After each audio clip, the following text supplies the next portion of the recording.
महादेव के प्रिय भक्तों, हर हर महादेव। महादेव आपकी सारी मनोकामना पूर्ण करें। आज मैं आपको भगवान महादेव के दिव्य त्रिपुंड की कथा बताने का प्रयास करूंगा। भगवान महादेव त्रिपुंड क्यों धारण करते हैं, इसके पीछे क्या रहस्य है? भगवान महादेव स्वयं एक महायोगी है। इसके पूर्व में मैंने आपको त्रिशूल, वासुकी और डमरू का शास्त्रीय प्रमाण दिया था। उसी क्रम में मैं आपको आज दिव्य त्रिपुंड की कथा का दिव्य दर्शन कराऊंगा। सभी भक्तों, आप एकाग्र चित्त होकर इस दिव्य कथा का श्रवण करें। जो रुद्र अग्नि का जो परम वीर्य है वही भस्म है, यानी कि वही भस्म कहलाता है। जो पुरुष भस्मनिष्ठ है उसके सभी दोष दूर हो जाते हैं। भस्म स्नान व्यक्ति को पवित्र करता है। एक श्लोक के माध्यम से मैं समझाने का प्रयास करूंगा। भस्मनाभिः सर्वांगो परमपिता त्रिपुंडक, भस्म स्नानाय च पुरुषो भस्मनिष्ठ इति स्मरता। जिसके शरीर में भस्म लगा है, जिसका त्रिपुंड भस्म से दीप्तमान है, वह पुरुष ब्रह्मनिष्ठ कहलाता है। भस्म स्नान व्रती स्वयं महेश्वर हो जाता है। भस्म शिवों का परम अस्त्र है। इसी से उपमन्यु की आपदा का निवारण हुआ था। इस प्रकार यत्न से पाशुपत व्रत करना चाहिए और धन के समान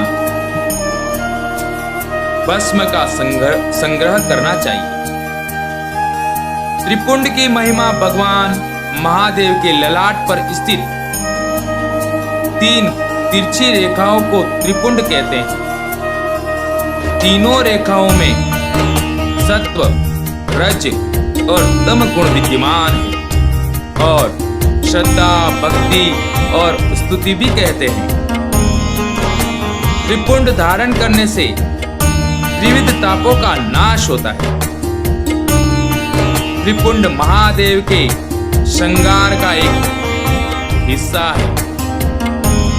त्रिपुंड को शैव संप्रदाय के लोग धारण करते हैं तथा शिव भक्त भी अपनी ललाट पर भस्म या चंदन से 3 रेखाओं वाला तिलक लगाते हैं। त्रिपुंड का मंत्र इस प्रकार है। ओम त्रिलोकीनाथाय नमः।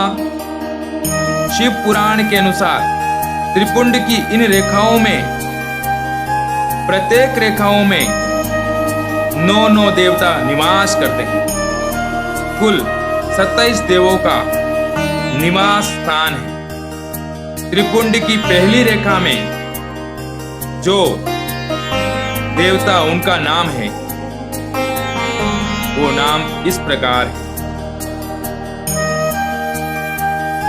आकार, ग्राहिपत्य, अग्नि, पृथ्वी, धर्म, रजोगुण, ऋग्वेद, क्रियाशक्ति, प्रातस्वन और महादेव। द्वितीय रेखा के 9 देवता इस प्रकार है। ओमकार, दक्षिणाग्नि, आकाश, सत्वगुण, यजुर्वेद, मध्यवतीन सवन, इच्छा शक्ति, अंतरात्मा और महेश्वर। तृतीय रेखा में निवास करने वाले देवता मकार, आह्वानी अग्नि, परमात्मा, तमोगुण, त्रिलोक, ज्ञान शक्ति, सामवेद, तृतीय श्रवण और शिव। त्रिपुंड लगाने के विधि। त्रिपुंड लगाते समय आपका मुख उत्तर दिशा की ओर होना चाहिए तथा मध्य की 2 उंगलियों से तथा बाकी तृतीय रेखा को बनाने के लिए मध्य की छोटी उंगली से लगाना चाहिए। त्रिपुंड पूरा बनता है। ये बाएं से दाएं नेत्र की तरफ खींचना चाहिए। त्रिपुंड का आकार दोनों नेत्रों के मध्य में ही होना चाहिए। त्रिपुंड में हवन यज्ञ से उत्पन्न राख से लगाना चाहिए। त्रिपुंड ऋषि मुनियों, शिव भक्तों और तपस्वियों के मस्तिष्क पर लगाया जाता है, परंतु कोई भी मनुष्य धारण कर सकता है। त्रिपुंड मनुष्य के शरीर पर कुल 32 अंगों पर लगाया जा सकता है। अलग अलग अंगों पर धारण किया जाने वाला त्रिपुंड का अलग अलग प्रभाव दिखाई देता है। ये अंग मस्तिष्क, ललाट, दोनों कर्ण, दोनों भुजाएं, दोनों कोहनी, दोनों कलाई, हृदय और दोनों पार्श्व भाग और नाभि, दोनों घुटनों और दोनों पिंडली और दोनों पैर, शरीर के इन हिस्सों में भिन्न भिन्न देवता निवास करते हैं।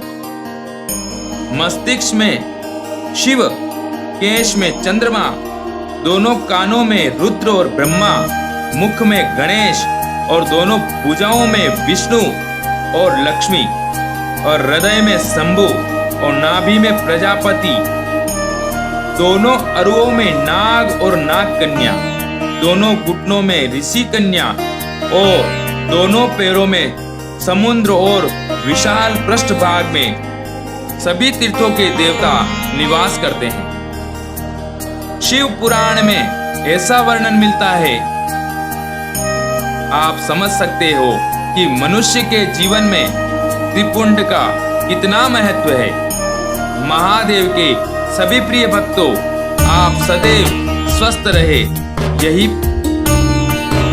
कामना है। आगे की जानकारी प्राप्त करने के लिए हमारे चैनल को लाइक और सब्सक्राइब करें। हर हर महादेव।